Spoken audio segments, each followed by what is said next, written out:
Yeah, coach. Cheers. I always like to do a cheers to start the podcast. It's like tradition. I'm down. Let's do it. Yes. Cheers from beautiful Las Vegas.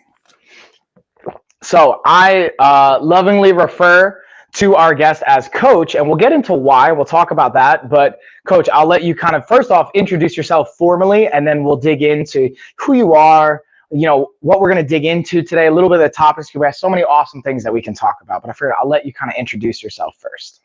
For sure. Thanks, Mike. My name is Nicole Levine. I am a female entrepreneur, real estate team leader, sales executive, whatever you want to call me is fine. In beautiful Las Vegas, Nevada. I've lived here with my two daughters for 17 years, originally from the East Coast. I'm a Pennsylvania Philly girl, go Eagles all the way. But at some point I got sick of the snow, and here I am sweating it out in the desert, and I'm absolutely in love with the city now that we've got sports and everything else. Not that I wasn't in love before, but it just keeps getting better and better. My parents are now living here. Both my beautiful daughters live here, and we love you all to come out and spend some money. Yeah. And so one of the things that I was really excited is not only, again, having that entrepreneurial component of it, the parental component of it, but in the coaching capacity and our relationship, how it started from a coaching perspective with Choice. I've kind of filled our audience in with my experience going through this like 100-day, just juicy, you know, goal setting process, emotional intelligence growth process. So we can kind of have you speak to that as well. But I really kind of wanted to start with kind of backpedaling a little bit. First off, just acknowledging, like, I can attest to how big of an Eagles fan Coach is. It was last Sunday, right? I lose track of time now. It was last Sunday, I believe. I was out in Vegas. We were watching the game. The Sunday before. And let me tell you, as big as I still have my green nails. As big of an Eagles fan as I thought I was, Danielle like trumped me by like 10 times. Wow. Yeah, I was impressed. Shout out to Danielle for just the passion, the cheers, the celebration of the first down. She's got the cheers going down from like middle school, high school, kind of like you. I know. She has like the Pop Warner football cheers, and like I was into it. I'm like, be aggressive. Let's go. Be aggressive. So with that being said, we kind of get an idea. And again, guys, in the chat, I'm going to also relay messages for Coach. So I'm instead of calling you Nicole, I always like referring to you as Coach. So if you guys hear me say Coach, talking about Nicole. So I'll keep the chat. I have it going. I'll also highlight comments on any of the other platforms, from Facebook to YouTube to LinkedIn, all that good stuff. We're all over. We're everywhere. But the first thing I kind of want to start with is let's start with how you kind of got into your EQ journey, and like whether that's Choice or prior to Choice, or like really what opened you up to that, because this is something that, you know, we were kind of even talking about before this, wanting to empower women and wanting to be able to have them be at their, I'm paraphrasing here a little bit, but I feel like being able to also have that relatability as well. So share with us a little bit about, like, before you even got started in that journey. And I think that relatability will also transfer over with that. Thank you. Yeah, that's a really great question. And as normal in life, with perfect timing, my landscaper just showed up. So if you hear the humming in the background, they're just blowing leaves around. So that's awesome. Thanks. And so this is a great plug, actually. So I'll plug. So the microphone, I have two mics set up right now, but I wanted to use this one because my wife also has our our remote vacuum going around the house. So in case you guys in the future, I'll get you this mic sent out, by the way, Coach.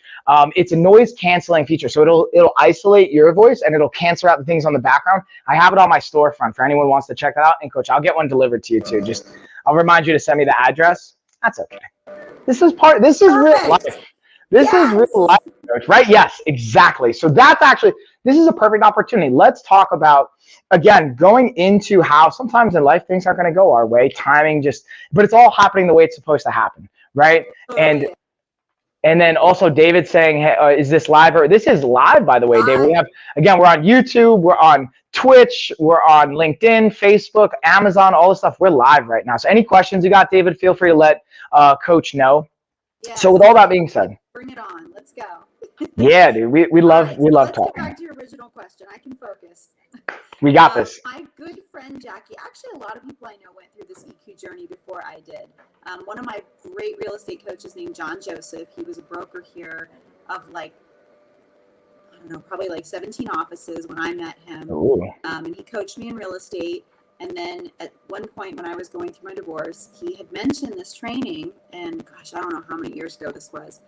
And he sent a couple of other real estate agents I was working with at the time through it. And I was like, do you think I should go? And he was like, maybe not yet, because I had so many things going on legally and all this other stuff. Just life.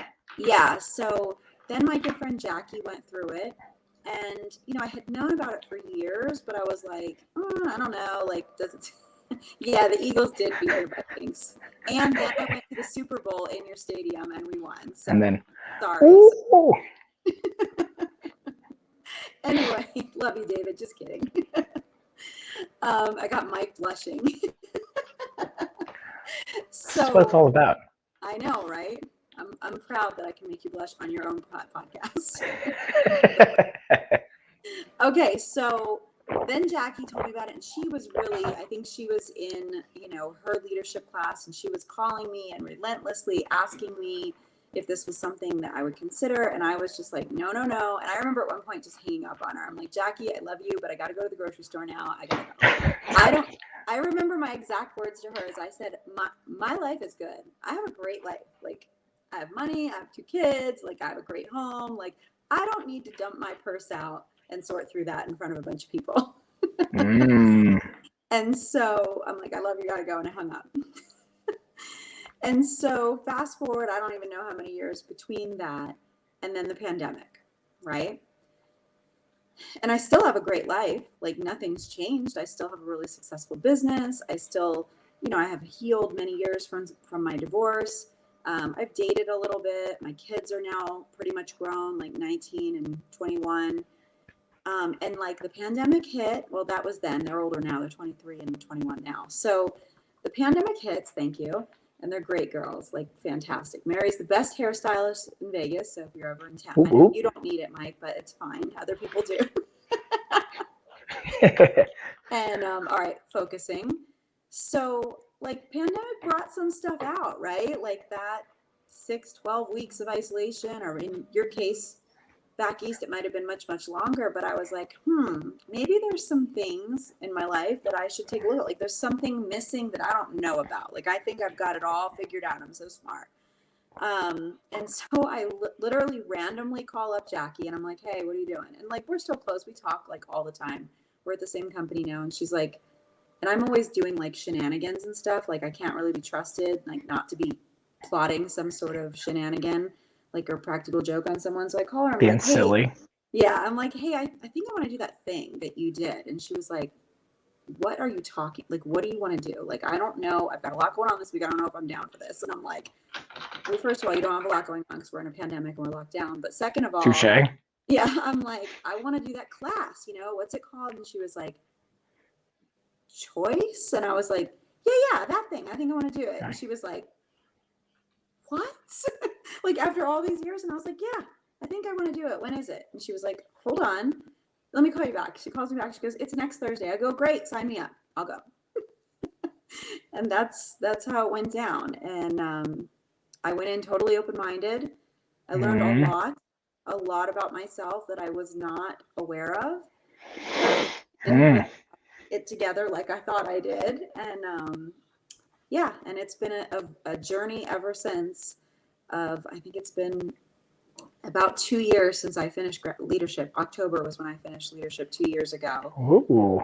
Yeah, I went in June, I think, as soon as we opened up. I went in and our class was in two separate rooms because we had to be 6 feet apart with like masks and Right. stuff. It was a completely different experience Oh man. than what it is today. Yeah, without giving away too many details, but yeah, it Yeah. was very different. And our discovery class was in literally in two different rooms with two different instructors because it was such a big class and they could only have so many per room with 6 feet distance.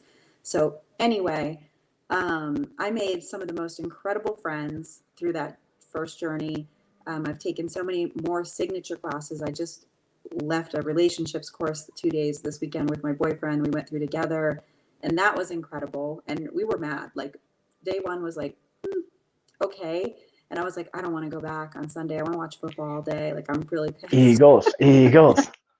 And so, but I went back and Sunday was so huge and so profound that I was like, man, I just noticed my resistance all the time. I'm always fighting and I think I know it all, right? So it just was another reminder that like, I just get to keep learning and growing. That was a lot. I love that. And so we also had a question come in. So I wanted to just acknowledge David. I see your question. We're going to get to that. And because also David joined us right after the intro and you're going to notice like throughout the entire stream, people are going to like coming in, coming out. So don't worry, we'll keep the questions and answers kind of rolling. So David, I always appreciate the questions. So we'll get to that. But I wanted to take a moment and kind of backpedal for a second, acknowledge like, is something I was talking to Will about. Will is someone that I also did, or I met through the training, and I got to meet in Vegas, and we've become really close ever. Like, dude, I saw him not this past Sunday, but the week prior. I was like, it's crazy, man. I've known you since March, right? So was that 7 months? And it's like, I feel like your family, like, especially our relationship, we got a bromance going, you know what I mean? Or I'll call it a bromance. And, and I just wanted to like, because we were talking about even like, man, even during COVID, the training, what that experience must have been like compared to our version of it. And everyone's version is going to be different. Everyone's takeaway is going to be different. So I wanted to just acknowledge that too. And that provides its own unique experience. And then I wanted to actually pause there. We're going to get back. We're now going to I wanted to backtrack a little bit. And so like David kind of alluded to this with, are you a business owner? So I wanted to talk about two things. And then I'm curious, I want to tie it together with, you know, how the EQ of it can also fit into this, from being a mom, then being a single mom, and then also being a business owner, because that's like a trifecta of just so many variables that could be going on there. And then also, hold on, let's see, the Eagles are probably a better team. We almost got beat by the Lions. Yeah.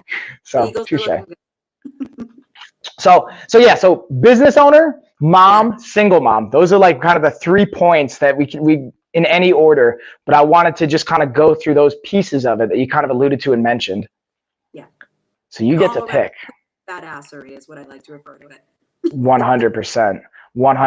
And then even let's see, so it was tough. The pandemic had me down thinking we could have same conditions. Yeah. That's like a whole tough on all of us, no matter what. 100%. Lifestyle, what, background you have, who you knew, like we were all alone, like even and trying to figure out how to connect. I don't think I was ever so aware, especially living in Vegas. I guess my biggest notice was like I covered up some of the loneliness with like I always have stuff to do, right? It's Vegas. Hockey games and shows and restaurants and having like all of my friends and stuff around and always having things to do, like, and then being isolated. And I still have my daughters and I know like my family loves me and all of that, but like, man, it brought out some darkness that I just wasn't aware of. And so then not only acknowledging what the pandemic brought out for us, and also working as a health coach. This is actually, so when the pandemic started, I had moved into a new house. We had just had Tessa, like in March. Tessa's birthday is March 30th. We closed on our house in February, moved in March 1st. I had just got a new job like a couple months prior. I was still running my business. And then during all of this, I ended up leaving my salary position just to go off on my own as an entrepreneur. But the reason I say all that is I was able to work with thousands of people during that time. And the common theme of that disconnect, right? The fear, the anxiety, and how people were potentially trying to cope with that, mask it. And I think that's a really powerful component, even like tying back into when we think about emotional intelligence and EQ training. From my experience, what it allows us to feel a variety of things. Like, for example, I cried in front of my kids yesterday because like my nanny, like we've talked about this, like I mentioned it before, my nanny's like, you know, pretty much right at the end of life. We don't know if we're gonna make it to the end of the week, so I'm flying out Thursday. Long-windedly, we were watching Sing 2. I don't know if you've ever seen Sing or Sing 2. It's like an animated movie. And at one of the final production scenes, there was like a really powerful performance, and it just like hit me. I don't know why, it just hit me. I started crying, like bawling, crying, like snot bubbles, the whole deal. And my kids, like, I want them to know, and as I was talking about this in jiu-jitsu before, I want them to know it's okay to see a person cry, to not have to be perfect, to not disconnect your emotions, and to also to see men cry, to have them be vulnerable, because I don't know, from my experience in our society, a lot of times you have to have that stoic. So then I tie all this back into, and I want to pull it back to, for being a mom and then being a single mom and what that took. And I would just love to hear your experience of that and how that might have impacted your life. And then when you kind of go through your EQ training, what that brought up for you, with whatever details we can get into, obviously, but going all the way back, talk to me about the parenting single mom part of it. Because you're a superhero, let's be real. Like, single moms are superheroes. Yeah, it's not an easy job. You got to be the good cop and the bad cop. But getting back to that, like, upbringing of, like, you know, boys don't cry and whatever, like, when you're a woman in a, you know, entrepreneurial business position, and I negotiate contracts for a living. So I've been coached and trained my whole career to keep my emotions between the line. I am the voice of reason and logic when my clients are in meltdown, right? So there's that component of it that I was always very compartmentalized and very between the lines because my clients needed me to be. So there was that aspect. And you can't get emotional with them. I mean, like, they're going through deaths and divorces and trauma. And there was another point on this, but I just lost, but I'll get back to it. It'll come back. Yeah. So that, you know, I realized a lot of that had to come over into my personal life. In, like, I had a household to run, and my kids will tell you very much I'm a great coach, but not always the best mom. And sometimes they'll say to me, Mom, I just need you to be mom right now. I don't need you to be a coach. And I have to, like, shift gears and get in that experience with them, in that feelings. And that was something actually I picked up when I coached 201 with you guys, was learning, like, I'm really great at results. Yeah.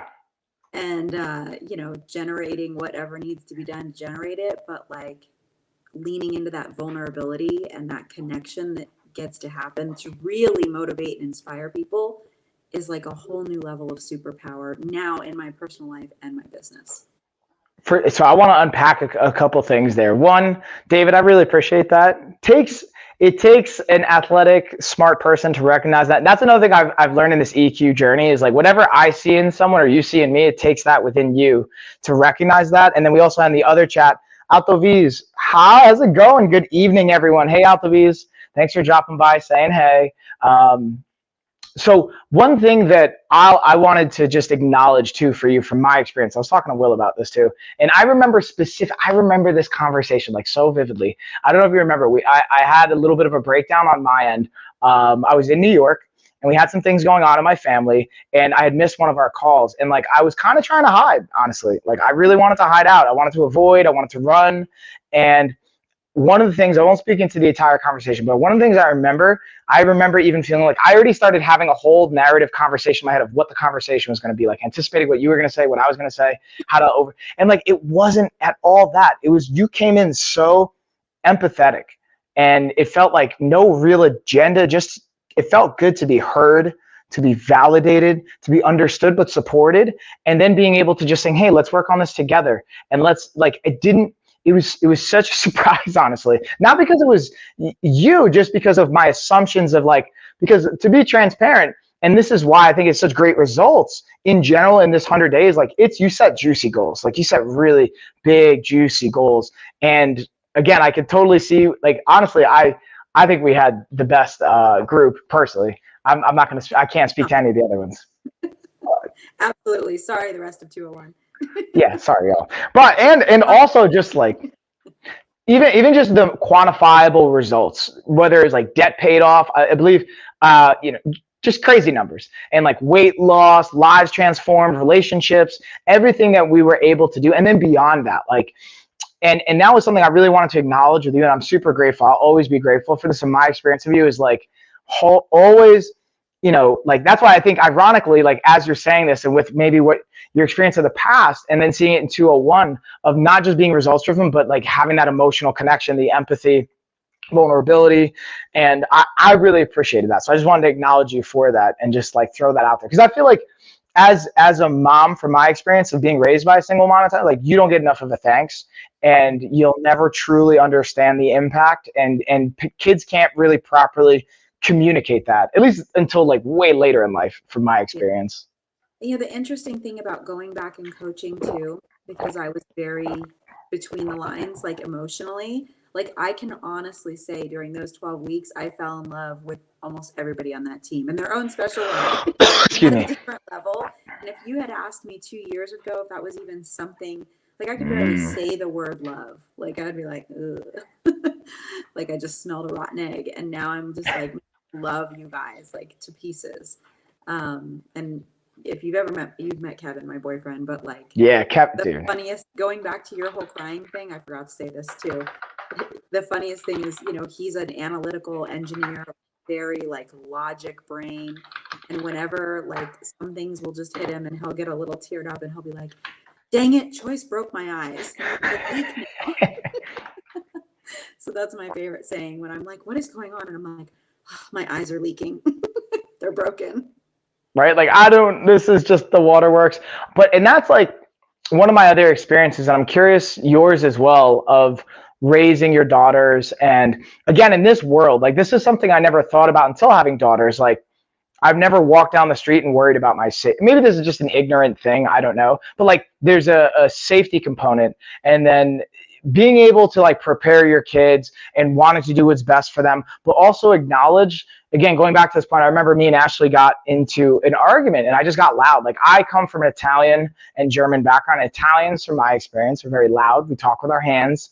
We like, talk it up. And then, ooh, hey, Alta, sorry if I butchered your name. I'm also like horrible at pronunciation, but I'm going to do my best. You tell me what I missed. And then, so the question is, what are you discussing? We're kind of looking at a variety of things. So we have an amazing guest here, Coach Nicole.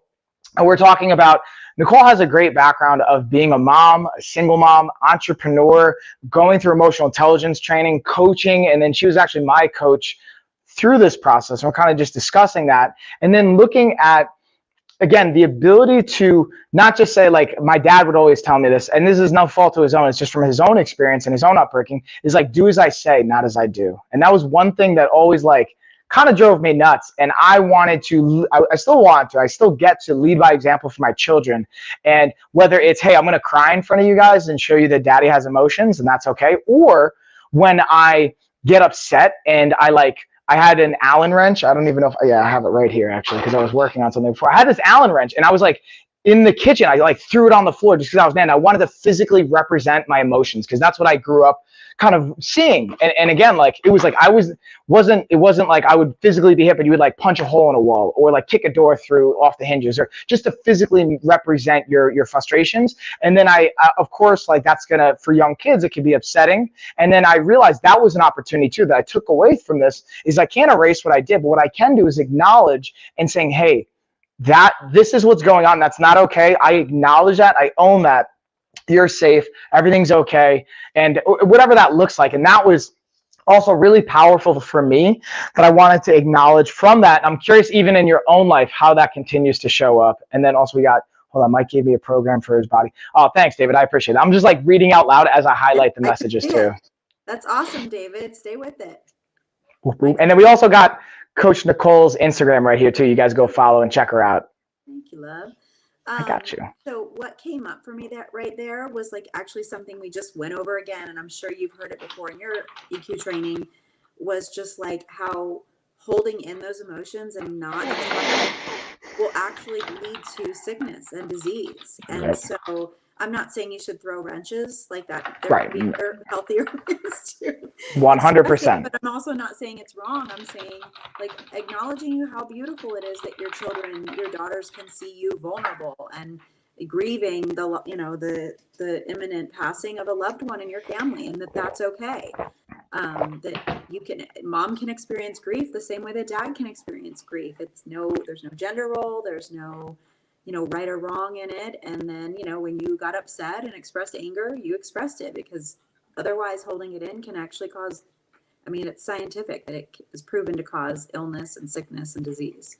100%. And what's interesting about that, so when I threw that wrench, I want to say it was about like 4 months ago, like right in, and I felt guilty, I felt shame, I felt all these things, or a variety of emotions, and the readings we had and things that it just perfectly spoke to it. And then having a group that I could come to and confide in and be able to like have support. Not that my wife wasn't understanding, but also like it's challenging when you're so close to it. And then what I thought was interesting, we went to a wedding. My stepsister got married. Beautiful wedding. Shout out to Mallory and Topher. His name's Christopher, but I call him Topher.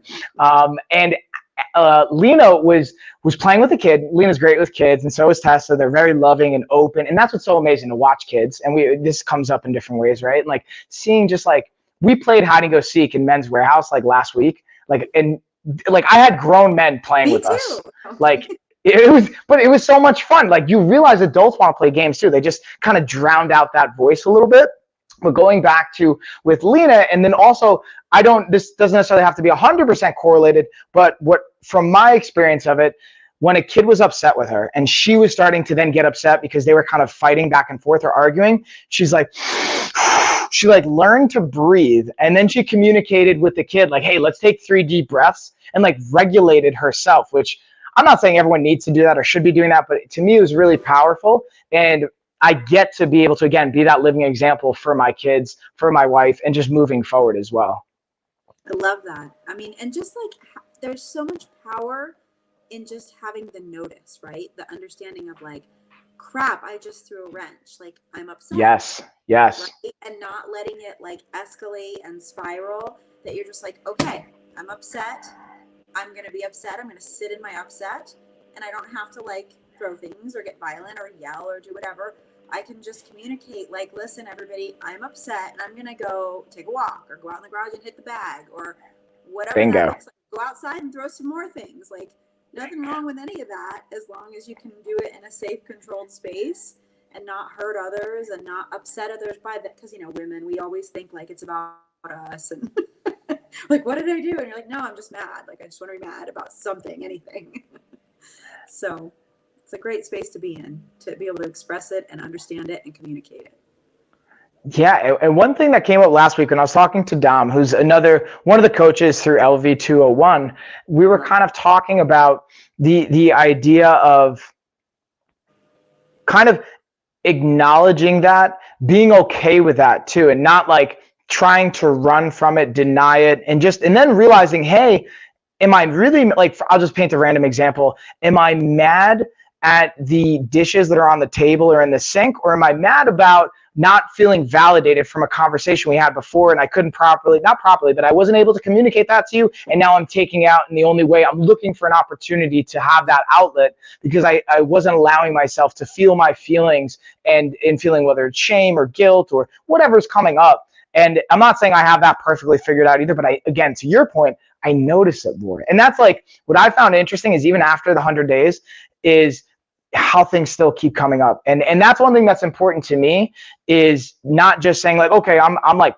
fixed, because we're not broken. And it's not like, oh, I'm done with the work of it. To me, it's like just like health, fitness, working out is a component. This is to me like mental fitness, or again, the emotional intelligence, mental component of it. And that's why I love being in Vegas, being able to see people, have our chats, our group chats, and even having you come on. I just think it's so powerful. I'm really grateful ultimately. Like gratitude's a big one that I continuously look to express and be able to put out there. So anyways, birthday gift. Check this out. Oh, let me see. This is my Does that say gratitude or grateful? It says Grateful. I see. My best friend, my sister Lindsay, that was her birthday gift to me. She got me this bracelet that says grateful. And I've been wearing it every day since I saw her 2 weeks ago. And it means so much to me because it's a gift from her. And it's a gift of true, like, beauty, because every time I look at it, I'm like, yeah, grateful, right? Remember, like, no matter what's happening or what's going on. And it was wonderful that you made the time to stop by before you head to the airport to see us. So thank you for that. Yeah, I was just grateful for you like sending me the invite, because like here's the other thing too. I don't know about you, but sometimes like when we're in the zone, we're watching, we have our group of people, like, you know what I mean? Like you didn't have to make the time. Like it could have been a distraction. And then David, I think, just wants some clarity. So David, it's not Nicole Lazy, it's LAS, Las Vegas, for like Las Vegas. Hold on, let me highlight it again just so you can see. So it's Nicole LAS Vegas, Las Vegas on Instagram. So you can go follow her and check her out. Just to get, I got you. So kind of even saying that, like, again, the gratitude and being able to acknowledge that and the practice of it too. It's like there's a quote, and I'm going to paraphrase a little bit. It's like all of these things are just kind of like bathing. You can't just bathe once and then you're like, I'm clean the rest of my life. Like, no, it's a daily practice, right? Or it's a hopefully a consistent practice. I think you'd be called out if that was like your one-time practice. Everybody would know your stink. Yeah, that's exactly. in the stink analogies. 100%. So David also asked, speaking of David, so he had a great question about being a business owner, entrepreneur. So I wanted to tie that into, because I wonder, you also alluded to this. So what sometimes you have to be or you get to be for your clients. And sometimes I'm curious, you know, the impact, the ripple effect of that too, because sorry, my other stream just kicked in, so the audio just jumped in my ears. So the other piece of that is like almost like a switch. And I don't know if this kind of analogy will make sense to you, but I wonder what was some of the ramifications of saying like, hey, I have to be, and you kind of alluded to it before, like I have to be stoic almost, or I have to be like not really expressing emotions, and then the ripple effects of that. And then I wonder, going through this from 2 years ago to now, what that's created even on the entrepreneurial business side of things. Because again, for those of you that are just tuning in or just joining us, Coach Nicole is in Las Vegas in real estate, and I don't want to kind of misrepresent anything else that's going on. So again, check out our Instagram right here below to see even more on some listings and things that are going on. But I'd love to hear more about, even over the last 2 years, what you've seen it create on the business side as well. Yeah, that's a really great question, because I was so goal-oriented and results-focused that I really, had shut out a lot of other parts in life. Like I don't know, there's a book called The 5 Equities, and like, it's physical health, spirituality, relationships, and I can't remember the other two, but I was really rolling around in business. That's my favorite place. I experienced the least amount of rejection. That's where I was good. You're looking at me like exactly what I'm talking about, right? I see you, Coach. Relationships and like spirituality, like, okay, I'm sort of spiritual, and physical health was like probably my second one. And then I don't remember the other two right now, but and I'll probably get crap about it from other people that we've been coached on many times for it. But anyway, my point being that I loved roll around in business. That's where I had the biggest success, where I experienced least rejection. That's where I was good, where I was comfortable. And the other equity is like, yeah, if I rolled around in them once in a while, that was fine. But if I never stuck my toe in, that was okay too. So then going through this training and like unlocking those other parts of my mind that I really had been neglecting for a very long time, for a variety of reasons. One, to compete at a very high level and a very high production level. Like I can't be a girl, right? Like I've got to be right there with the big boys. And I think my landscaper just knocked on the door. So if you need to go answer it, go say hey. Invite them on too. Be like, you want to come talk to us? No, I'm just kidding. No, he just wants me to unlock the like the back. Yeah. Okay. I don't know how to mute this, so I would yell at Kevin to do it. So that's okay. I could totally mute it if you need to. Don't worry. Ready? I'll mute you in 3, 2. Bam! I got Nicole muted. Don't worry, y'all. So, and this is what's fun. This is like also the kind of point of real life, and this is something that when Nicole comes back on, I'll even ask her to speak about, because what I want you to notice is it can be really easy to get frazzled, right? And then hold on, I'll unmute here in a second. All right. So what I was kind of alluding to, like, I don't know if you heard me, is like, it could be really easy. And I'm curious your thoughts on this. It can be very easy to get flustered, to get frustrated. And even right now, like, I know personally for me, I've had this happen. Like when I first started streaming a year ago and my landscaper would come, I wanted to like go outside and yell at them, be like, can't you just like, how are you? Obviously they don't know that I'm doing a podcast, but like, can't you know somehow magically that I'm doing a podcast and you're interrupting my thing? Or like, I've had like, Tessa or Lena walk in the stream while I'm streaming, and I get in the back of my mind. So I wonder, even this is, I think, a perfect segue of like how the EQ side of things can also show up in this aspect as well. Like, because from my experience of you, you're not freaking out. You don't seem flustered. You're not upset. And it's okay if you are too, right? I'm not saying it's right or wrong, but the ability to be able to just pivot. And who do we get to be right now? And like kind of almost being okay with whatever that's going to be. I mean, from what I'm hearing from all the social media moguls is like people are like videoing themselves eating KFC because people want to see like real people doing real life. And that's what you're getting right now. I'm like, hey guys, it's like 5:30 on the West Coast. So there's still business happening like as we're going live and broadcasting. And thank God my boyfriend is a saint. He just handled it. Kevin. First off, Kevin's awesome. He's like, what?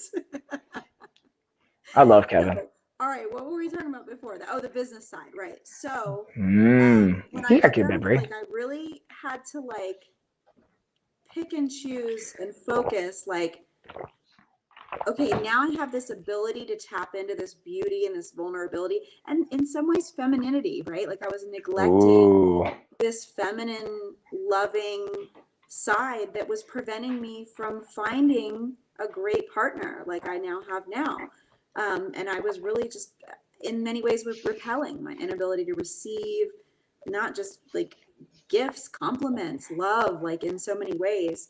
But then who can relate to that, right? Everyone can relate. Like, let me know in the chat for the moms out there, the women out there. I want to hear from you guys. Sorry to interrupt you, Coach. That's okay. Yeah, hear it. Like, I didn't realize how much, I was so self-sufficient, so independent, such a girl boss, right? That I didn't really realize that like when someone, a man, a friend, anything would be like, hey, do you need some help with that? No, I'm fine. And what I also learned, and this was reiterated again in the relationships class this weekend, but it's something I actually picked up in Discovery, was men, right, are like providers by nature. Like I'm not generalizing or stereotyping. I'm saying it's in our DNA, right?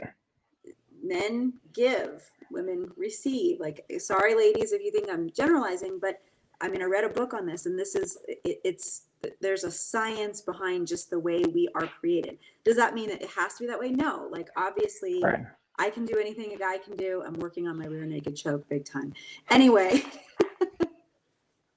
so, but like there is a little bit of nature and chemistry and history in there. So what I realized was that when I was like, no, I'm fine. I got this. No, I don't need help. Like, no, I'm, the men that were trying to be loving, they were doing or asking for these loving reasons.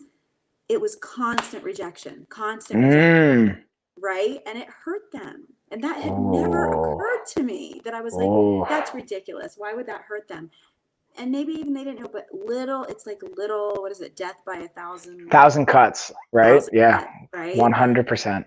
And so I just had never considered this before, that I get to receive. I'm worthy of receiving. I'm worthy of being loved. I'm worthy of all of these things. And it doesn't make me weak to say yes. I'm still the strong, confident, powerful businesswoman that I am. And I can tap into that femininity, that vulnerability, and receive whatever it is, whether it's a gift or a hug or whatever. And I can't, like, I just want to high five that, just to like, yes. And I think from my experience, again, I can only speak from my experience and my observations of even seeing Ashley, like having 2 young daughters and seeing her give birth and what happens postpartum, from the hormonal dynamic, the mental component of it, from just like so many variables of accepting being able to hear like, yes, you're beautiful, for example, to like, I'm just speaking for Ashley right now. Obviously, like, you're beautiful too, coach. Like, don't get me wrong. But for the context of the conversation for Ashley, I'd be like, I wish you could see what I see. And I feel like a lot of, even to your point, like people, not just men and women, because she reciprocates and says the same thing to me. Maybe I don't see it. We all have our body dysmorphia, for lack of a better term, or just have our own things going on there. And being able to receive that. And then to your point, oh, so yeah, David, thanks, by the way. David's saying he found it and followed you. So yay. And then again, guys, want to go follow Coach for Alta-V's. I know you mentioned, and that is a whole healing process that many still need to go through, 100% Alta-V's. Sorry, I'm just like, I just saw that in the chat now. And again, if you guys want to go follow Coach, you got our Instagram right here. We're on our Amazon, all the other channels as well. And my point of kind of alluding to all of this is it's like a gift that you get to give yourself of that receiving. At least that's what I'm hearing you say, and I've kind of heard in different capacities. And then I wonder too, from the business side, to even now going back and forth, bringing it to like current time, like fast forwarding afterwards, after going through the EQ training and continuously staying in the training, I wonder, you know, what is like next for you, or what is something that you are looking forward to in the next couple months of things that you can actually talk about, or things that are coming that we'll also have you back on for some more exciting things that are going on that maybe we can't talk about yet. But also, what are some things, I'm just curious, and I'm sure everyone else is kind of wondering too. And then Moniz, thank you, by the way, for dropping in that comment. And then it sounds like there's a little delay. Yeah, there's a delay, by the way. Just a heads up, there's like a 30 to 60 second delay, just so you guys know. Thank you for the comment too. But my point is, I'm curious. Yeah. What are you looking forward to in creating, and that's ahead for you, whether it's from, you know, the relationships to coaching to like whatever's going on. I'm just curious, like, what are you excited about? I'm excited about so many things. And I've got like 10 answers in my head right now. And there was something I wanted to go back to, and I already forgot about that. Maybe it's the Eagles. Is it the Eagles? No, it was going the vulnerability and the balance in business. Ooh. One thing I also wanted to say is, like, you know, I do a lot of like phone prospecting, and there's a lot of rejection in sales, period. Anybody in the sales industry knows you're going to get a lot of no's to get to a yes, right? And so when I came back out of it, I was like, ooh, I feel everything, right? Like that wasn't great. But on the recruiting and the coaching and the training end, yeah, game changer. Like I wasn't just like about results. I was like, I could like literally make some of my, just by the series of questions I could ask some of my agents that were underperforming, like just digging deep, I had them in tears. And like they really were getting to their why of like, what am I doing here? Why do I really even want to be in this business? Because it's such a high level of rejection. You know, a lot of people get into real estate and they just think it's super easy and you're going to make a bazillion. It's like money. It is not easy. And I know some people make it look easy after 20 years, but it's not. They didn't, you know, when my kids said they want to get their license, I was like, that's because you don't remember what the first 5 years were like. I make it look easy now. So just getting back to that balance. Now, what I'm excited about. So Robin actually just asked me to captain 207. Thank you, David. I appreciate that. Unfortunately, the dates aren't going to work out. But thank you, Robin. It was an honor to be asked. But Kevin and I have talked about it, and we do want to coach together. At some point, you know, the opportunity to coach your class just kind of fell in my lap, but it was always my ultimate goal to go from discovery through the 100 days with the same group and watch that incredible transformation from day one. So that is definitely on the agenda for 2023. We just have to figure out what the dates look like when it's not football season. That's it. And seeing the Eagles in the Super Bowl again. Yeah, so it'll be after February, but before September. There's some big business announcements coming out this week. Can't let the cat out of the bag tonight, but we'll wait on that. So follow me and you'll see what's happening coming up. But some massive growth opportunities happening.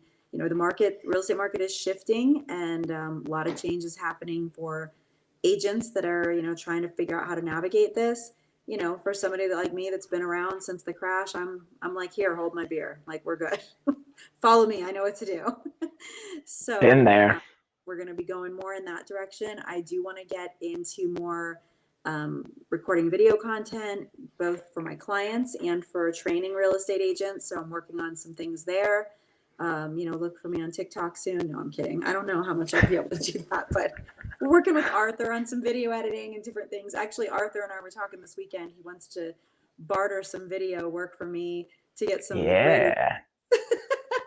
Because I have season tickets to the Raiders and I have a couple games left. So I'm like, we can work something out. Let's see. Kevin and I are going to definitely coach together. I said that. Oh, big announcement coming out of relationships. Kevin and I have decided. Dramatic pause. Hold on, drum. I wish I had. This is where Gina comes in handy. She has a whole sound machine, so we could do the drum roll, but I don't have that set up. I'll work on Gina, that. We miss you. Yeah. That we will be cohabitating for the winter. Oh. I know you were waiting for something bigger. That's huge, though. That's like a really big step. Being able to live together. Is it okay to even say it like that? Like, because I feel like you said it so much more elegantly. Cohabitating. I've talked to a few of my friends about this, and they're like, oh, "Is he selling his house?" And I was like, "No. I like my summer home. We're keeping that." So. For everyone that doesn't know, my boyfriend lives in Denver, and we go back and forth, and it's worked ever since like the COVID thing happened. We can both work from pretty much anywhere. I mean, obviously, I have to be here a little bit more for different things with my clients, but anyway, because of the big changes coming in my business, we definitely know I need to be here a little bit more. I get to. Also, just we want to be together for the holidays. I don't really care for the cold. So we're working out some logistical details, and my feelings about this is what we worked on Sunday, are joy and excitement and fun and all of the great things, because we are literally like 10-year-olds. We like chase each other around the house. We wrestle. Like it's going to be a great winter. Stop on by. Yeah, and I always think it's funny though when we say winter in Vegas, because from my experience of Vegas, I mean actually, so when I was there in, I want to say it was 2011, it actually snowed, and when it snowed, it like everything shut down, like everything, like it was like so like things like pipes and stuff for like it was kind of crazy. I was like, oh, it was like an inch of snow maybe, but it was like crazy in Vegas to see snow. Yeah, it snowed like 2 or 3 times in the 17 years I've been here. And there was one time we got like 2 or 3 inches, and I live like kind of up on a hill in Henderson. So that's, and like there were cars just like parked on the side of the road, because there's literally, from what I understand, there's like one snowplow in all of Clark County. And so everybody just like parked their car and walked home because they couldn't get up the hill. But yeah, that has happened, but it's rare. But yes, for me, winter in Colorado is not ideal. But winter here is great.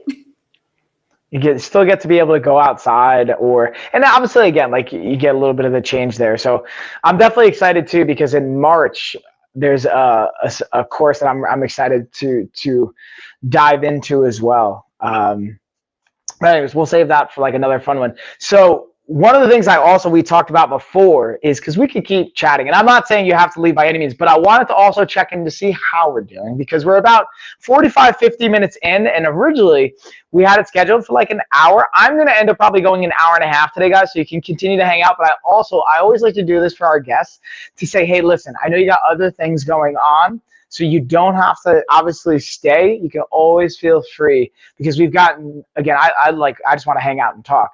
But I also know that other things are going on in life too. But either way, whether you got to bounce or you want to hang out, both are totally fine. But I will always say this: you always have an open invite, and I'd love to get you back on, whether it's in 2 weeks, whether it's in 2 months, to go over some of the other fun announcements I know you have going on. But I will highly, highly recommend everyone, again, go check out Instagram so you can stay up to date on these fun announcements that are coming, content, and maybe the one thing I'll ask, just to kind of set it up here, but I'll let you actually just let me know if you do have to bounce. I'll start with that.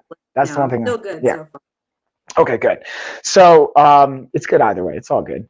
But kind of thinking about when it comes to what you mentioned before with real estate. It was actually funny you said this, because someone I was drilling with, I was at, shout out to Rogue Combat Club here in Asheville. That's like our MMA gym, and where I sponsored the strength conditioning space. We have like a brand new gym. It's like 5,000 square feet, and we have our own strength conditioning space that I have set up. We're going to have some really cool things in there. And the person I was training with before, they started in real estate, and they ended up leaving real estate and went into geology, because they realized after going through it, they're like, dude, I hate cold calling. I hate hearing no. And it's just, they thought exactly like you were saying before. It was one thing and it was really another.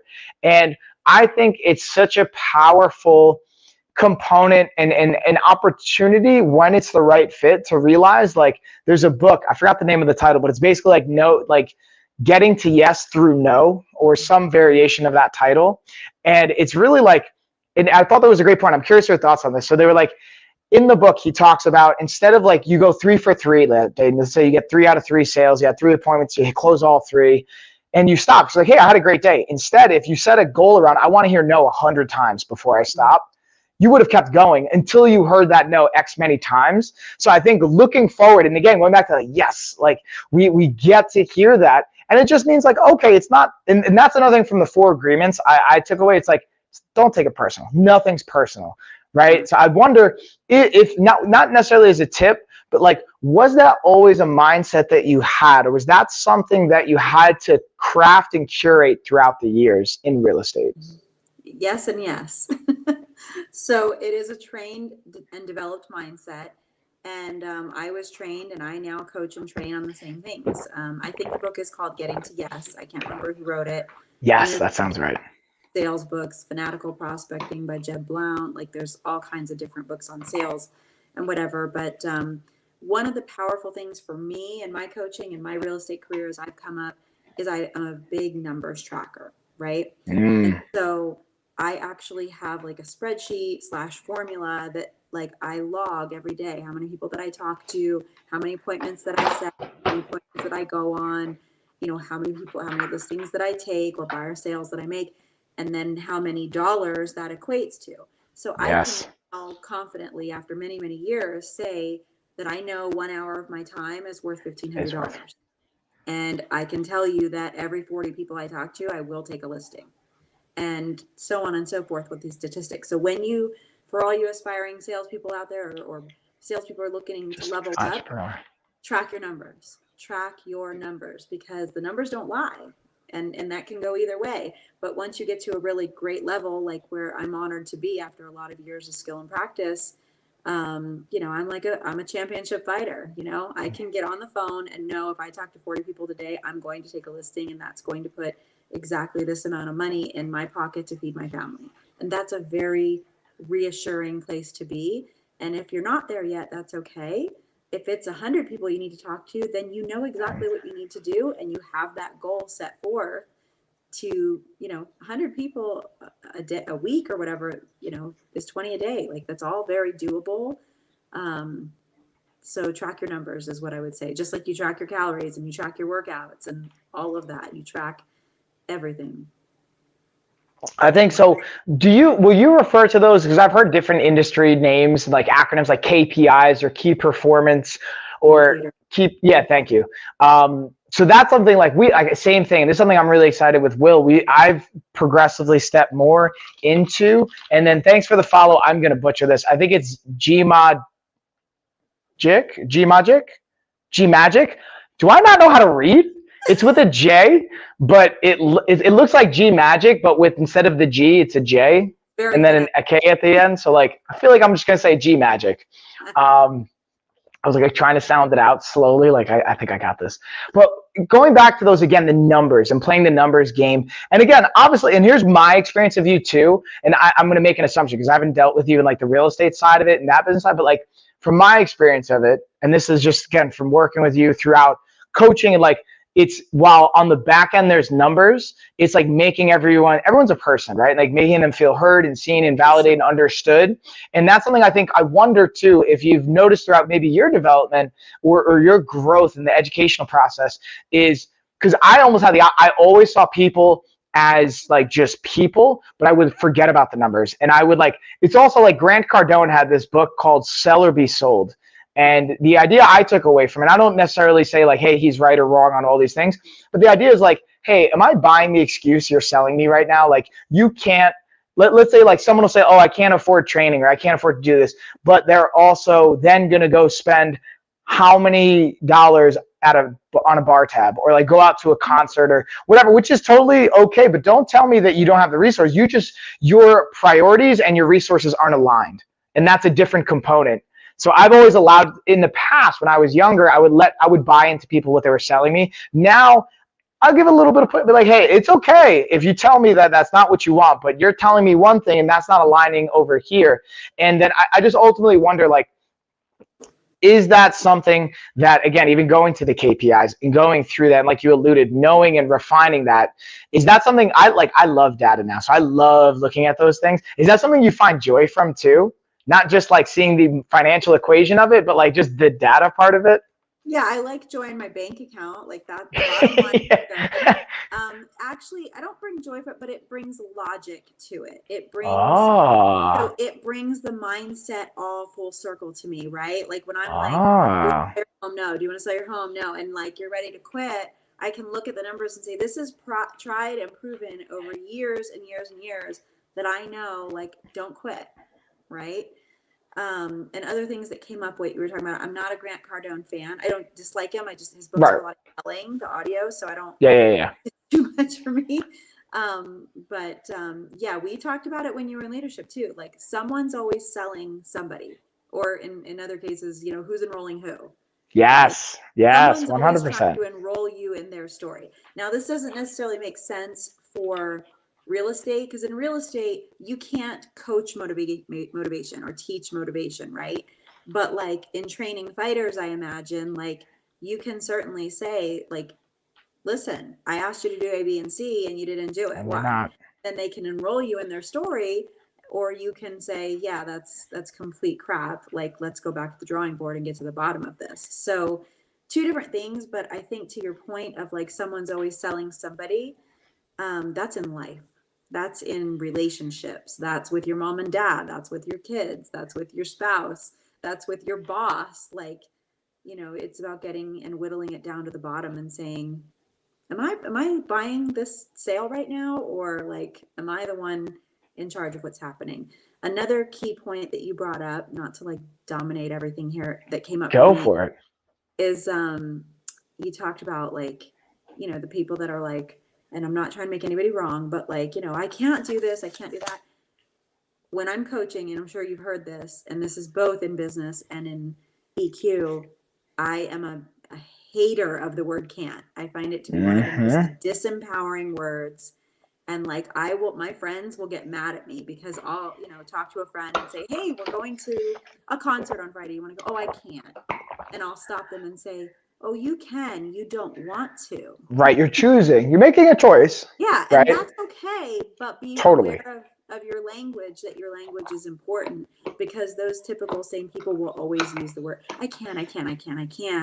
And they have these stories throughout many aspects of their life where they can't do anything and nothing ever works for them and all that. And there really is a relationship between the word can't and like the possibilities that you're holding yourself back from. Oh, that's such an important word too, is possibilities, right? And that's something that really resonated with me, is like, words are very powerful.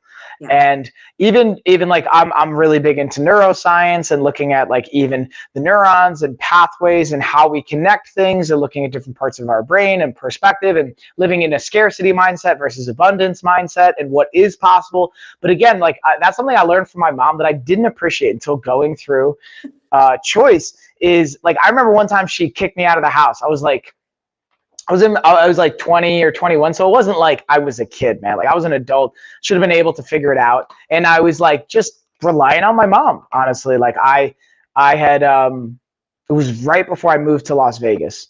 And I was like, Mom, I can't. She's like, get out. Like, I can't have you in this house. You got to move out. I'm like, I can't go anywhere. I'll be homeless. She's like, you could be homeless. You're making a choice. Yeah. Like you could be homeless, but you choose to stay here. And like, again, that was on me. Like, I just didn't take ownership of a lot of things, but I thought it was such a powerful point. I really appreciate it now. And I talk to my mom a lot more now and appreciate the reality of we always have a choice. That's There's good always a choice. Way to go, Mom. 100%, Good right? job. Like Yeah. there's always a choice. It just may not be a choice we like. Like, for example, like you mentioned, we're going to count calories. We're going to be mindful of portions. We're going to go to the gym. We're going to work out with my fighters. For example, I have this one fighter. He's probably the most physically gifted fighter I've ever worked with, but he has some things he gets to work on. You know, he had some really challenging things, and I don't think he's been sober from like THC. And I'm not judging. I'm not saying it's right or wrong. Right. But I'm like, hey, man, when was the last time you didn't do it? He's like, I don't know, since I was like 14 or something. He's like almost 25 now. I'm like, so that's a great opportunity for something to work on. Like, let's spend one camp 100% sober. Just see what happens. I'm not saying it's right or wrong. Like, I know tons of fighters that do a variety of things that I'm not endorsing or criminalizing or like vilifying any of those things. What I will say, though, is that's a question I've learned to ask. I guess two of my favorite questions. I'm wondering, and I kind of want to pose this back to you, what some of your favorite questions are. I don't even know if I could share these questions. I'm kind of hesitant to ask them. One of the questions I will say, this one I think I can, is like, is this serving you or is it not? Right? Like that, like, how does this, is it working? Like, I always like to ask for clients, like, hey, Yeah. okay, is this effective or is it not? Like counting calories, portions. I always say, okay, and were you able to keep the weight off or not? Plain and simple. Exactly. So that's something. And then the other question I'm going to leave for the training room, though. I'm not going to ask the other question. I'll leave that one there. I will say I'm not a fan. I'm sure I've said it, but I'm moving away from is that serving you? I feel like it's a little snarky. Okay. And I get that. Yeah, I mean, I'll say it if I want to really intentionally be an a-hole. Sure. I'm like, and how's that working? Right. But I'm trying to stay more in the, well, tell me what's working and tell me what's not working and what's the gap. Okay, so you're telling me you want to be here, but you're doing A, B, and C, and A's working with the other. So what's the gap? What needs to change? Because they're going to answer you. Like, it's not, you know, one of the things we say is selling is not telling, right? And I find being a coach is very much about selling people on their own self-belief. And I can sell actually some of the craziest houses in the world, and I find it much harder to sell a person on believing in themselves more than you believe in them. Oh, that is so hard, Coach. I totally resonate with that. Yeah, you should, because you're a great coach as well. But you know, you believe in them like up to here. You see everything, all the capabilities, the possibilities, everything that's there. You see the world champion, and they look in the mirror and they don't. So your job or my job as a coach is to say, you could, you know, you can make X amount of dollars a year. Like, here are the steps to do it. Where do you want to start? And they have to believe in themselves and take the steps. Unfortunately, that's the frustrating part in coaching, is that we can't do it for them. Right. And then one thing I always find interesting is, like, we can go through the motions, even going to practice for my fighters, my athletes, going to training sessions, but also believing, re-identifying, reassociating who we are. What's our identity? Like, from my experience, I was always heavy and obese as a kid, and I identified to that person for a very long time. And I got to work on, when I started going to a strength coach, nutritionist, and in all those things, I got to reevaluate why or how is that showing up for me? Like, how does that identification impact my choices? Like, okay, I'm more okay with eating something because I'm like, oh, well, of course I'm going to eat that. I identify as a fat person, or whatever we want to use there. I'm not saying it's right or wrong. I'm more talking about from like a health perspective. And that's the other thing too, like, without getting too far into the political details of things, I also think I'm all for empowerment in our bodies, but I also think there's a responsibility and a reality as a health professional to say, hey, listen, it's not beneficial for your quality of life to be in a certain behavior pattern, or in not even just like food and weight. Like, I'm not saying you have to look a certain way, but like, if you want to have the best quality of life, you want to be able to play with your kids, you want to be able to keep up with them, like, is what you're doing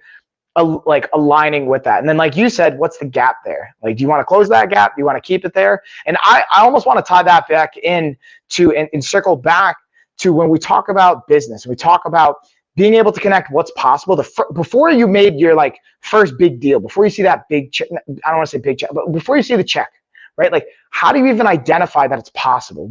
I'm curious if you can even bring it back to like what worked for you. Because I remember I had a really hard conversation with money. I had a lot of discomfort. And one of the things that resonated with me is like, they're not paying with my wallet. They're paying with their wallet, right? Because at some points I was selling training packages and I didn't have the money to afford that. It doesn't mean my client wouldn't. So I'm curious, like, what was impactful and helpful for you to be able to say, like, before you sold that big house or that big deal, that first big break that you had, how did you get there? I mean, don't give us the exact, but like, I'm curious the connection. Process, but it's exactly what you said. It's your mindset and your conversation about money, or my mindset and my conversation about money. I was not raised with exorbitant amounts of money, and it's okay if you were or weren't, but most people were not. And so when someone like myself starting out in real estate, like this is such a funny story. My goal was to do one deal a month. I was married at the time, and I was like, had two small children, like 5 and 7, I think, when I started. And I was like, he made, a good salary, and we were very comfortable. And this was before the crash. I started in 2006, and then everything fell apart. And it's fine. Like, that was grit, right? That's what made me where I am today, because everybody was falling apart, and I was like, hold my beer. So, yeah, I just went into it with like this mindset of like, I'm just going to do one deal a month, and that'll be like our fun money or whatever. And here I am today, like running a team and coaching and training other agents. And my own personal production is around 4 to 5 transactions per month, which is a healthy lifestyle for me. So, and I give a lot to my community, and and give back to a lot of people in other ways that has to do with money and doesn't have to do with money. But the evolution from I can create one deal a month, which was a lot to me back then. Like, the average commission check, I think at that point, the average sales price was about $475 when I started before the crash. And then it went down to like 200,000. But either way, like, however you're looking at that, if your average commission is $2,500 or $10,000, one a month, that's a lot of money to people, depending on where you live. And so it was, I think when I left my job as a paralegal, I was making like $52,000 a year. So it was at least equal to that. And I was in my late 20s. That's a good, healthy amount of money, especially when you have a spouse working as well. So my point being to this is, like, conversations about money are interesting, and they are pivotal to get in relationship. There's a really great couple of books that this author, Jen Sincero, she wrote a few books. One is called You're a Badass. And then the second one she wrote is You're a Badass at Making Money. And she addresses a lot of these conversations about money that all of us have. And it really comes down to, like, how you were raised, worthiness, valuing your time and your skills and all of that, right? Like, I'm sure coaches and gyms that will undercut you all day long, but your worth. Oh, yeah. So I have the same thing in my business. So when I'm talking to real estate agents about coming up, I get really deep with them about their conversations with money, being very clear about their goals and what they want to earn the money for, because they'll never do the work. Like, if I've got a young guy that's living at home and has really not a lot of expenses, he's not going to get on the phone and talk to 20 people a day because he doesn't have to. Yeah. Yeah. But if I've got a single mom with 3 kids at home going through a divorce and she's got legal bills and mouths to feed, that gal will hustle all day, every day to do whatever it takes to make it. Because their conversations about money are two opposite ends of the spectrum. So for me, I just had to really look at my mindset about money, my conversation about money. And even now today, I still have, I have it right here. I have a little index card that I keep right next to my desk. That's my quarterly goals. And I write down every quarter what I want to create, because if I can be just as complacent as anybody else. And if I don't write down what I want to create, like what I want to do, what I want to be, what I want to have, like, I'm like, I'm pretty comfortable. So there's a great expression that comes from fighting, from my experience. It's like, once you're a champion, it's really hard to stay a champion when you're waking up in silk sheets or satin sheets. I forget if it's silk or satin, but point being, waking up at 5 a.m. is a lot easier when you're super discomfort. You have no money. Like, that resonates a lot with me too. And then also what I thought was interesting, and this is something that I'm curious your thoughts on, at least in the opportunity of reflection that can come from this, is like you said, being complacent of like, I even noticed I was having a conversation after jiu-jitsu, before coming here, with someone at the gym, and I was talking to Ryan, our Ryan from LV201. Yeah, Ryan, love that dude. I saw him this week. Love you, Ryan. Yeah, Ryan. And Luke, sent all love to both those guys. And we were talking, and I noted, and he pointed it out to me, and I noticed I do, like, I also say, like, I'm not a doctor. I say that for like liability reasons sometimes, but I also notice I say it in conversations with people that I know, almost as a way of like discrediting and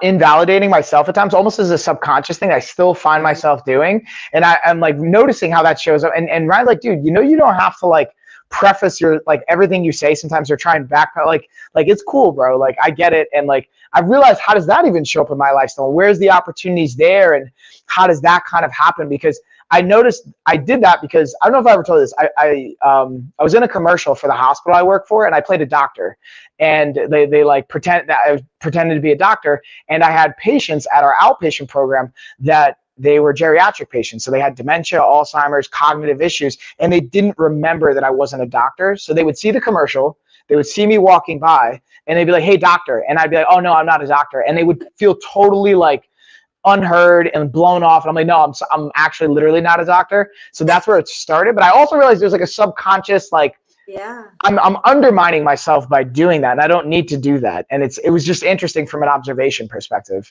Yeah, what I hear you saying is you're just like, I mean, I'm telling you advice that I know is proven to work with many, many people, including myself as fighters, but I'm not a doctor. Like, you don't have the doctor to know something about health and nutrition and what works for fighters. Bingo. See, and I love, so this, guys, I want to point something out to you guys. And I'm curious if you notice this, is being able to reflect and repeat back in a way that's like, again, validation and feeling heard. It's such an interesting, important skill that, like, even from this entire time of us being, I constantly get to like grow from our interaction. So I always appreciate that too. Thank you. In our business, in real estate, my business, we call it MMFI, make me feel important. Ooh. Every time I look at a customer, they have MMFI right across their forehead. And I want them to know that they are the most important, valuable customer in my entire book of 3,000 people. When I'm with them, they're my whole focus. That presence, that's something that I've really appreciated throughout this as well. And what I'm hearing you say is the ability to allow yourself to be present, to allow yourself to be in that conversation, not thinking about what am I going to say next, or the anticipation of what's going to happen, or think, because in the past, what I've done is like, I've waited for a checkpoint in the conversation of knowing like, oh, I got to pivot to make the sale, or close, like I got to wait for this moment, or in health coaching, they'll call it the generative moment. And it's like the peak of the conversation, and you're steering them to this peak. And then once we get to that peak, then we're applying action based on that peak feeling of like feeling like I can conquer the world, and using that and realizing if I'm not being present and I'm just waiting for us to get to that moment, that moment may never come, or we won't allow that moment to happen, or it'll just feel forced. And that's what I appreciate about, again, being able to be present. What I'm hearing you say is, and I imagine, I'm curious your thoughts, if that's a continuous practice as well. Is that something you still get to practice and work on and steer into? And when you're teaching people, how that helps maybe reinforce it? Yeah, so before the EQ training, I was always taught to listen to understand, don't listen to respond. Most people listen to respond. They're listening, but they're like, oh, I want to say this, and oh, I want to say that. And so as soon as your mind goes into like, oh, I want to, oh, you know, or they'll like interrupt you or whatever, then they've completely checked out and they're really not listening because they're so excited about what they have to say, which is normal. Like, it's not bad. That's the norm for most human beings.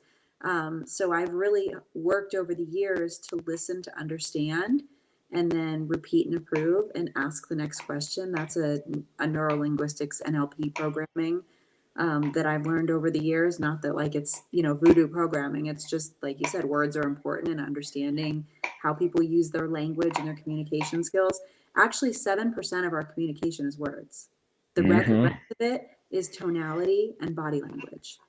So like I could say, Mike, you son of a gun, or I could be like, Mike, you son of a gun, right? That's tonality. and body language and my facial expressions. The words are exactly the same. So getting off point to NLP, but but yeah, I don't remember where I was with that.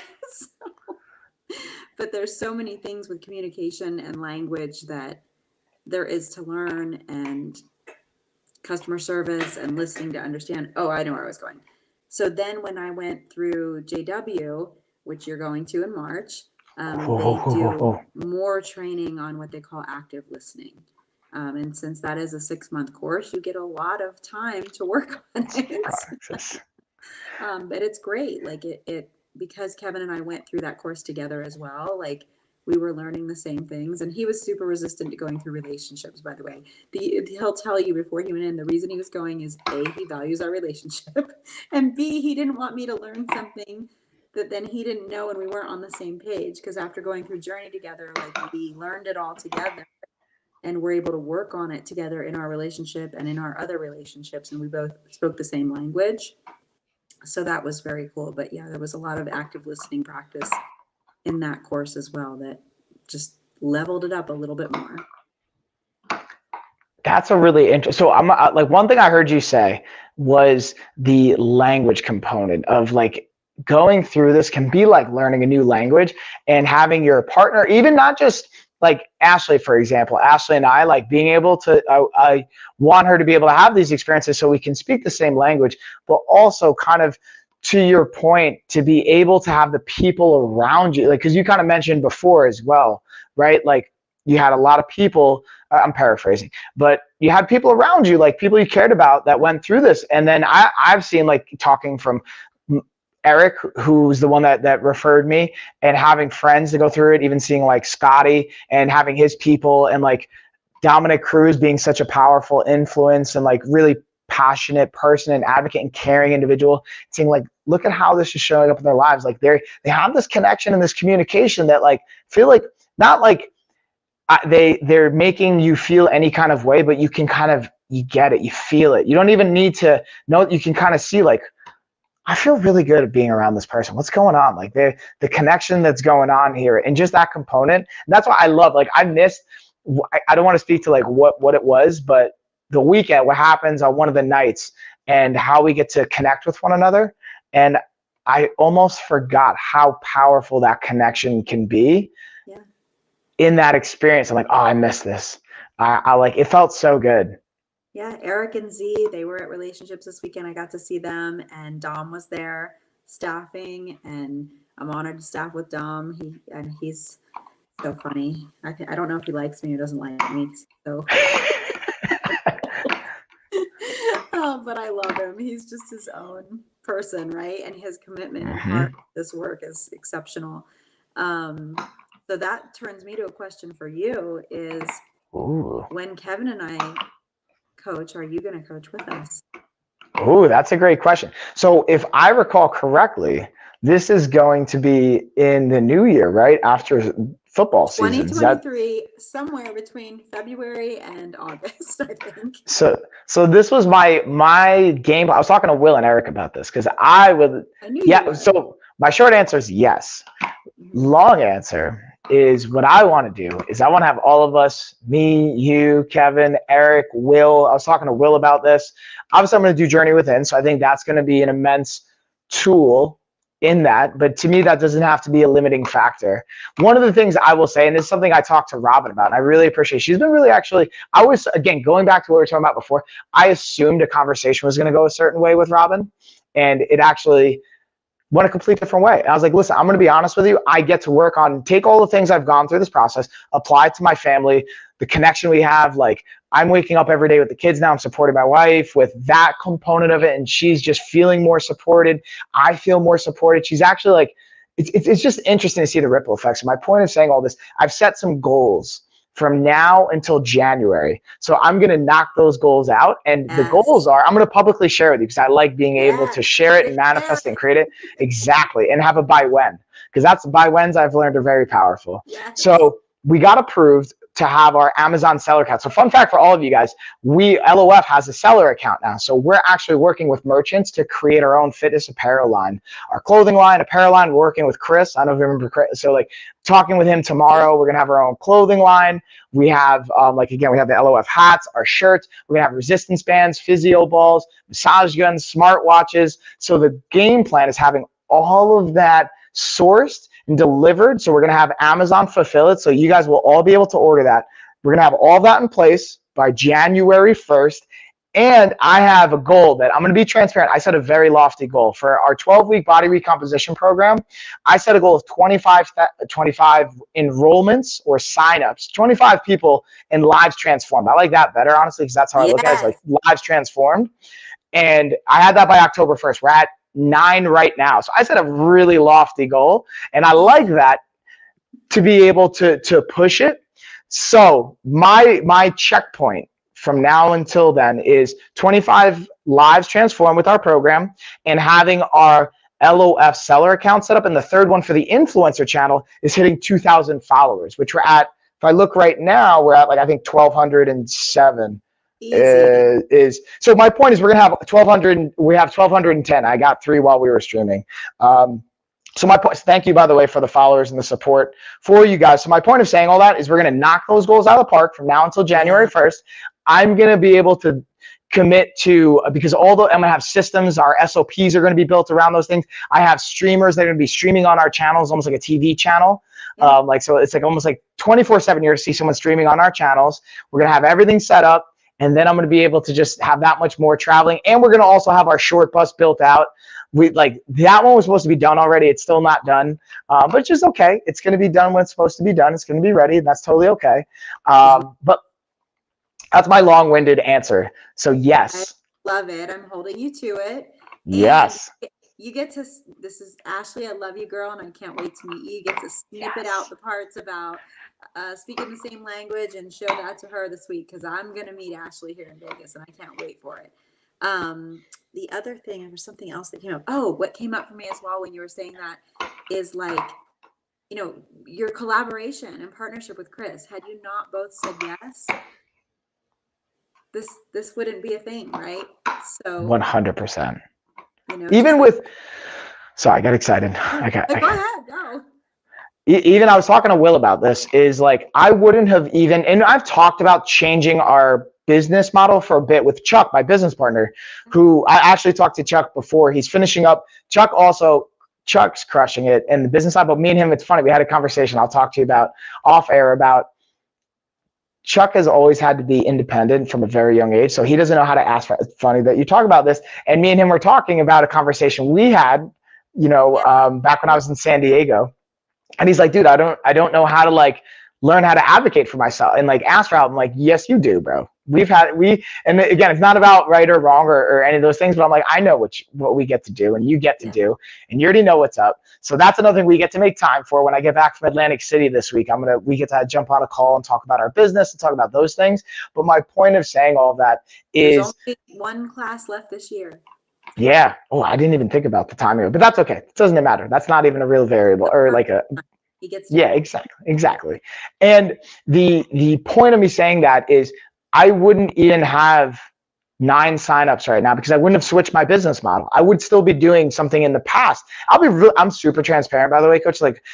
My old business model was charging $100 a month for coaching. Now it's $1,000. It's literally 10x. It's 10x in the way we deliver it. And again, we actually get better results. That's the crazy. One of our clients has lost 70 pounds in less than 3 months, which is, I'm not saying that's for everyone because he also started he was 400 plus pounds. So the body composition is different. But the ability to just see the results, deliver it and do that. Now, I'm not saying everyone's going to afford $1,000 a month. And we have options that we also now, because of my credentials, we get insurance reimbursements. You can use HSA. We have all these really cool things I'm working with Lester on and Will. I don't want to rant too much about all those things, but that's the things we get to create my point. Rant away. They're all amazing people. Will, Lester, and all because you took a chance and said yes. And that's really, to me, that's why I told Robin, I'm so grateful for this. And this is where I get to transform the world with this type of training, and in the ability to invite this into people's lives is from the health coaching into just being able to spread the word about emotional intelligence training and the opportunities that come from it. Because whether I went for business, honestly, like straight up, when me and Eric talked, he's like, because we're like working together in business and we do things. And we were talking about, like, I had just passed my board certification in November. And I think he just finished maybe in October. He was finishing, and he invited, or maybe it was, I'm kind of a little lost on the timeline. I forgot when he finished, but point is, like, hey, I'm going to go this. I didn't even ask a question. I'm like, I'm in. And if I didn't do that, it's just funny, like, how all these things align to be exactly where I am right now and where you are right now, where we get to be together and the opportunities that get to create from that. And I wouldn't have any of those things, ironically, if I didn't just say yes to one simple question. I remember we were driving, Kevin and I were driving. He had come and stayed here for, I don't know, a few weeks. And then our very good friend, Tyrone Foster, I don't know if you know him. He lives up in Salt Lake, beautiful man, beautiful family, very LDS church going family. And he was in our class and just a sweetheart. And we're driving up to Salt Lake for his 40th birthday party. And we're looking out over the beautiful landscape of the mountains. And I'm playing this beautiful song. And it started getting us both emotional. And I just looked at him and I laughed and I said, a year and a half ago, if you had said to anyone that you knew prior to us meeting, that you would be driving to Utah to your Mormon friend's 40th birthday party with the girl from Vegas that you're dating, would anyone have believed you? And he was like, yeah, no. It's such a beautiful indicator and sign of what we don't know is possible when we open our minds. What I didn't know what was possible when I opened my mind and said yes. And what I'm hearing you say, without even saying it, is like the ability to, again, the point before is being present, being in that moment, being grateful for that, and acknowledging the everything that kind of brought you there too, which to me, and I'm curious your thoughts on this, and maybe we'll kind of bring it home with this, because Coach, you've been hanging in there with me for an hour and a half now. We're bringing it right home to the end. I really, like, I can't express my gratitude. Again, going back to gratitude, you hanging in there with me for the whole stretch here. And we're going to have you come back on, especially with Gina too. And because then we'll have some more fun announcements coming too. So you guys can check with Coach's Instagram right here below. But again, a little more time and I can promote it on my social too. Yeah. And that's what's fun too, is what I want to do is have you back on. I want to have guests back on after we hit our 2,000 follower mark. Because the reason I actually got an email from Amazon earlier today for a little survey and intake is I can't talk about it online, but like I'll talk about it off air when we sign off in a minute here. But some of the cool things that are going on behind the scenes on the Amazon side, and some opportunities that'll come up as we climb the ranks. So just so you guys, I've talked about this before, there's like 3 levels on Amazon. There's like level 1, I'm level 2, and then there's level 3. Level 3 is like, again, you get a lot of really cool perks, and you get to be on the homepage of Amazon, featured on different things when you have the right products and right things going on. So all that to say, lots of fun, and I'm very grateful. And I circle back to what I was alluding to before, if you allowed yourself to be present and to appreciate what you created in your life. And that goes back to when you make decisions and when you look at the abundance mindset. To me, it almost feeds that. It feeds this positive feedback loop of like living in possibility, living in things are possible, realizing, hey, I don't even know what's possible next year because like I can't predict the future. Look at what I've created for my life now. And it just kind of keeps that kind of circle going, if that makes sense. 2 other things came up for me is letting go of my know-it-all. Like I have it all figured out. Like I still don't know it all. But in that moment, the years prior, I thought I had it all figured out. The arrogance, the ego, the know-it-all, and just being vulnerable. Because walking into that classroom day one was a little bit of a vulnerable experience. I was like, what did I get myself into? And like, I just went in open mind, blind faith, and, learned what I came to learn. And it's crazy to look at my life now and never could have imagined what I'm creating. I'm not done. I'm creating. And you get to, and even like our connection, like that wouldn't even be here without, and just what we get to continuously do. So again, my career as a fighter yet. You don't know. Listen, I know I've told you this, and so my oldest fighter that's competed and is undefeated was 67, That's what you and said. I again stand in possibility that you can. I'm not going to say you have to or you need to, but I will gladly support you in that journey. Listen, Chuck, I don't know if I told you this. Chuck won a world championship. I want to say it was like a month ago now. I'm losing track. And he got promoted to brown belt now, which is like right below black belt. So he's got one more level to black belt. And he's at that, like, again, a great level. So my point of saying all these things is there's no limitations. You can continuously compete and fight and look whatever that looks like in your life. But I'm gonna bring it home on that piece. What I want to do is invite to just have you share how people can continuously stay in touch with you, which I'm assuming is partially Instagram, but then maybe I just want to leave the platform to you to just give us like your final thoughts or anything that we could talk about or highlight or promote or any of that fun stuff. So I am your Las Vegas real estate resource. Obviously, anything Las Vegas, I'm happy to help. I also have a network nationwide. So if you're trying to buy or sell in Florida or South Carolina or Canada, wherever, I work with the greatest professionals all over the world. So same thing, reach out to me. I'll connect you. We'll make that happen. My Instagram is Nicole Las Vegas. I'm on Facebook Business, the Nicole Levine Group. My phone number is all online. Website, www. Do people still say that? www. NicoleLevineGroup.com or NicoleSellsDreams.com. And yeah, email me, text me, send me a fax, whatever. Hold on. I'm just going to type this in really quick. Boom. Okay, good. So we got that saved. I put that in the comments too. And again, I'll bring it home. I'm super grateful. Thank you for everything from standing for me and the amazing connection you created with myself and our team and just taking the time and even what we get to create in the future. So I get to we started with the cheers. I'm going to bring it home with the cheers as well. Yay. It's exciting. Thanks for having me on. We finally did it. Cheers. Yeah, coach. So what I'm going to do is I'm going to play our outro and then we'll sign off and then I'll just take a minute after it. Like we'll be offline. I'll got something to hold on. So yeah, everybody, thanks for hanging with us. Here goes the outro. Bye, y'all.